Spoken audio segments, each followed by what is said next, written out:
Ward மர வரையறை இடஒதுக்கீடு நடைமுறைகள் முடிந்த பிறகே உள்ளாட்சி தேர்தல் அறிவிப்பு. சென்னை உயர்நீதிமன்றத்தில் தமிழ்நாடு அரசு உறுதி.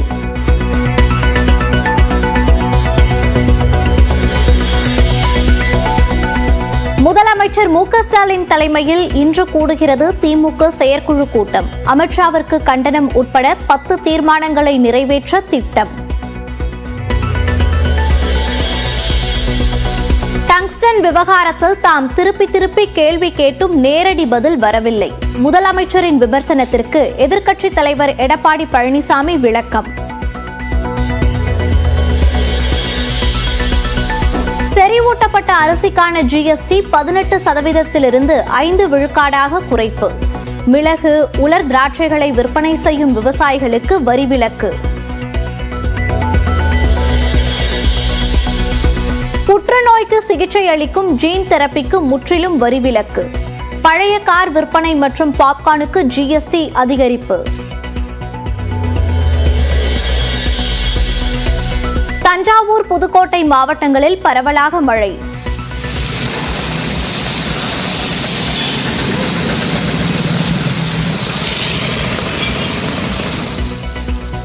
விருதுநகர், சிவகங்கையில் பெய்த மழையால் சாலைகளில் பெருக்கெடுத்து ஓடிய மழைநீர்.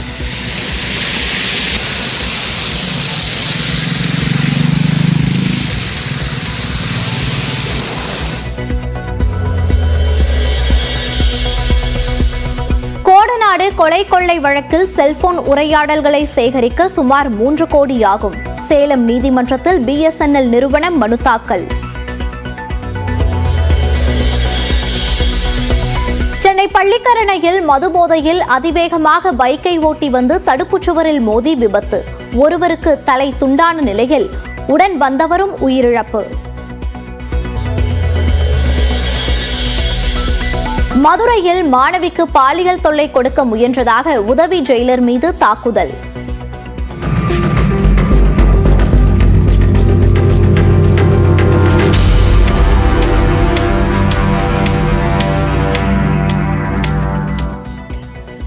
பணியிடை நீக்கம் செய்யப்பட்ட நிலையில் கைது. கரூர் மாவட்டம் குளித்தலையில் நியூஸ் 18 செய்தி எதிரொலியால் அமைக்கப்படும் தரைப்பாலம். ஆபத்தான முறையில் மக்கள் பயணம் செய்வதாக செய்தி வெளியிட்ட நிலையில் நடவடிக்கை.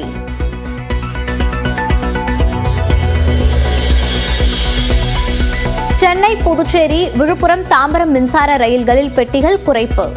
உத்தரப்பிரதேசத்தில் கும்பமேளாவுக்கு ரயில் பெட்டிகள் அனுப்பப்பட்டுள்ளதால் முடிவு.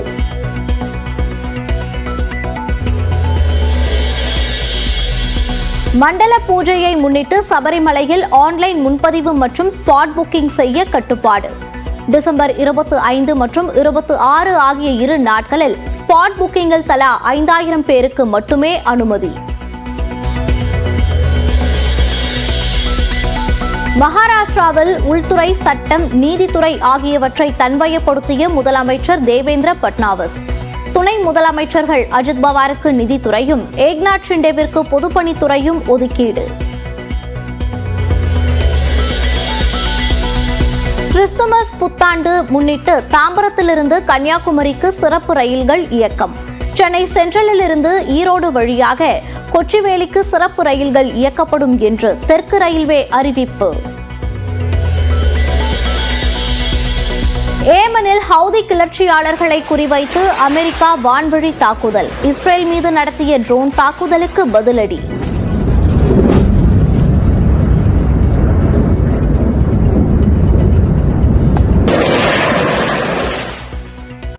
விவசாயிகள் நேரடியாக விநியோகிக்கும் மிளகு மற்றும் உலர் திராட்சை மீது ஜிஎஸ்டி வரி விதிப்பதில்லை என்றும், செறிவூட்டப்பட்ட அரிசிக்கான வரியை 5% குறைப்பது என்றும் ஜிஎஸ்டி கவுன்சில் முடிவு செய்துள்ளது.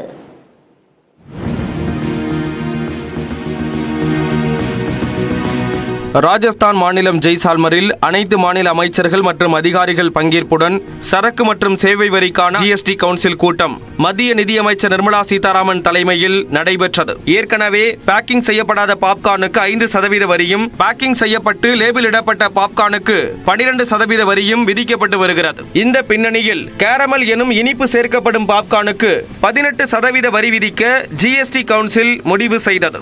காப்பீடு மற்றும் சுகாதார காப்பீடு பிரீமியத்துக்கு கூடுதல் வரி விதிக்கும் திட்டம் தொடர்பாக முடிவெடுக்கப்படாமல் ஒத்திவைக்கப்பட்டது.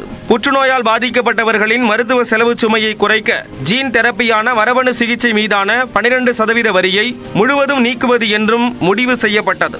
இதேபோல் பேட்டரி கார்கள் உள்ளிட்ட அனைத்து பயன்படுத்தப்பட்ட கார்களை விற்பனை செய்யும் போது விதிக்கப்படும் வரியை 12% இருந்து 18% உயர்த்த முடிவெடுக்கப்பட்டது. அதே நேரத்தில் தனிப்பட்ட இருவர் தங்களுக்குள் பழைய கார் அல்லது பேட்டரி கார்களை விற்கும் போது ஜிஎஸ்டி வரி விதிக்கப்படாது என விளக்கம் அளிக்கப்பட்டுள்ளது. வியாபாரிகள் வாங்கி விற்பனை செய்யும் போது ஜிஎஸ்டி உண்டு என்பது குறிப்பிடத்தக்கது. இதேபோல் வங்கி மற்றும் நிதி நிறுவனங்களில் அபராதம் செலுத்தும் வாடிக்கையாளர்களுக்கு விதிக்க திட்டமிடப்பட்டிருந்த வரி விதிப்பு தொடர்பாக முடிவெடுக்கப்படவில்லை. I clarify that no GST is payable on the penal charges levied and collected by banks and NBFCs from borrowers for non-compliance with loan terms. This will be very important for small businesses. So I repeat it. The Council has desired that we issue a clarification that no GST is payable on the penal charges levied and collected by banks and NBFCs from borrowers for non-compliance with terms. Swiggy, Zomato போன்ற உணவு delivery செய்யும் பணிகளுக்கு 5% வரி விதிக்க திட்டமிட்டிருந்த போதும் அது குறித்து முடிவெடுக்கப்படவில்லை. Petrol, டீசலை போல் விமான எரிபொருளை ஜிஎஸ்டி வரம்புக்குள் கொண்டு வர மாநில அரசுகள் விரும்பாததால் அதில் முடிவு எதுவும் எடுக்கப்படவில்லை. விவசாயிகள் நேரடியாக விநியோகிக்கும் மிளகு மற்றும் உலர் திராட்சை மீது ஜிஎஸ்டி வரி விதிப்பதில்லை என்றும், செறிவூட்டப்பட்ட அரிசிக்கான வரியை 5% குறைப்பது என்றும் ஜிஎஸ்டி கவுன்சில் முடிவு செய்தது. A reduction in the rate of fortified rice kernels, which are classifiable under 1904, to 5%. That black pepper, whether fresh green black pepper or dried black pepper, and raisins, that is kishmish, when supplied by an agriculturist, is not liable to GST. இந்த கூட்டத்தில் பேசிய தமிழ்நாடு நிதியமைச்சர் தங்கம் தென்னரசு, பதிவு செய்யாத நபர்களுக்கு இணையவழி சேவைகள் வழங்கும் வகையில் சரியான மாநிலத்தை குறிப்பிடுவதை தெளிவுபடுத்துவதற்கான சுற்றறிக்கையை திறம்பட செயல்படுத்த மேலாண்மை தகவல் தரவு அறிக்கைகளை உருவாக்கி அனைத்து மாநிலங்களுக்கும் பகிர்ந்து கொள்ள வேண்டியதன் அவசியத்தை வலியுறுத்தினார். ஜீன் தெரப்பி தொடர்பான முடிவுக்கும் அவர் ஆதரவு தெரிவித்தார். ஜனவரி 5ஆம் தேதியுடன் 27 மாவட்ட ஊரக உள்ளாட்சிகளுக்கான பதவிக்காலம் முடிவடையும் நிலையில் இப்போதைக்கு தேர்தல் நடத்த வாய்ப்பில்லை என நீதிமன்றத்தில் தமிழக அரசு தெரிவித்துள்ளது. தேர்தல் எப்போது நடக்கும், தேர்தலுக்கு மாற்று ஏற்பாடுகள் என்ன என்பது குறித்து இந்த செய்தி தொகுப்பில் விரிவாக பார்க்கலாம். நாட்டின் ஒட்டுமொத்த கட்டமைப்புக்கும் உள்ளாட்சி அமைப்புகள்தான் அஸ்திவாரமாக உள்ளன. மத்திய மாநில அரசுகளின் திட்டங்களை நேரடியாக மக்களிடம் கொண்டு செல்வதில் உள்ளாட்சி அமைப்புகள் முக்கிய பங்கு வகிக்கின்றன. சட்டமன்றம், நாடாளுமன்றத்திற்கு எப்படி 5 ஆண்டுகளுக்கு ஒரு முறை தேர்தல் நடைபெறுகிறதோ அதேபோல் உள்ளாட்சி அமைப்புகளின் பதவிக்காலமும் 5 ஆண்டுகளில் காலாவதியாகி தேர்தல் நடத்தப்பட வேண்டும்.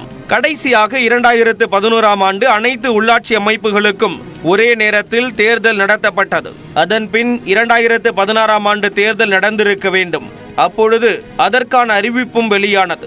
ஆனால் அப்போதைய முதலமைச்சர் ஜெயலலிதா மறைவை அடுத்து தேர்தல் கைவிடப்பட்டது. அதன் பின்னர் மாவட்டங்கள் அதிகரிப்பு போன்ற காரணங்களால் தேர்தல் நடைபெறாமலேயே போனது. கடைசியாக 2019ஆம் ஆண்டு புதிதாக உருவாக்கப்பட்ட செங்கல்பட்டு, ராணிப்பேட்டை, திருப்பத்தூர், கள்ளக்குறிச்சி, தென்காசி மாவட்டங்கள் தவிர்த்து மற்ற 27 மாவட்டங்களில் உள்ளாட்சி தேர்தல் நடத்தப்பட்டது. விடுபட்ட 9 மாவட்டங்களில் 2021ஆம் ஆண்டு நகர்ப்புற உள்ளாட்சி தேர்தலுடன் சேர்த்து ஊரக உள்ளாட்சி தேர்தலும் நடத்தப்பட்டது. இந்நிலையில் 2019ஆம் ஆண்டு தேர்தல் நடத்தப்பட்ட 27 மாவட்ட உள்ளாட்சி அமைப்புகளின் பதவிக்காலம் வரும் ஜனவரி 5ஆம் தேதியுடன் காலாவதியாகிறது. உள்ளாட்சி அமைப்பின் பதவிக்காலம் விரைவில் நிறைவடைய உள்ள நிலையில் தேர்தல் நடத்த கோரி சென்னை உயர்நீதிமன்றத்தில் வழக்கு தொடரப்பட்டது. இந்த வழக்கு குறித்து பதிலளித்த தமிழக அரசு வார்டு வரையறை பணிகள் மேற்கொள்ளப்படுவதால் தற்போதைக்கு தேர்தல் நடத்துவதற்கான சூழல் இல்லை என்று கூறியுள்ளது. புதிதாக நாகப்பட்டினத்தில் இருந்து மயிலாடுதுறை மாவட்டம் உதயமானதால் அங்கும் வார்டு வரையறை உள்ளிட்ட பணிகள் நிலுவையில் இருப்பதால் தற்போதைக்கு உள்ளாட்சி தேர்தல் நடத்த வாய்ப்பு இல்லை என தெரிகிறது. மேலும் அனைத்து மாவட்டங்களுக்கும் பிரித்து தேர்தல் நடத்தும் போது செலவினங்களும் நேர விரயமும் அதிகரிக்கும் என்பது முக்கிய காரணமாக கருதப்படுகிறது. உள்ளாட்சி தேர்தல் விவகாரத்தில் திமுக 2016ஆம் ஆண்டு எதிர்க்கட்சியாக இருந்தபோது ஒரு நிலைப்பாட்டையும் தற்போது ஆளும் கட்சியாக இருக்கும்போது வேறொரு நிலைப்பாட்டையும் எடுப்பதாக பத்திரிகையாளர் சிவப்பிரியன் தெரிவித்துள்ளார். வரையறை முடியலன்னு சொல்றது நிச்சயமாக ஏற்றுக்கொள்ள முடியாது. ஏன்னா 5 வருடம் அவங்களுக்கு கேப் இருக்கு. 2019 தேர்தல் நடக்குது, 2021 மேல திமுக ஆட்சிக்கு வருது.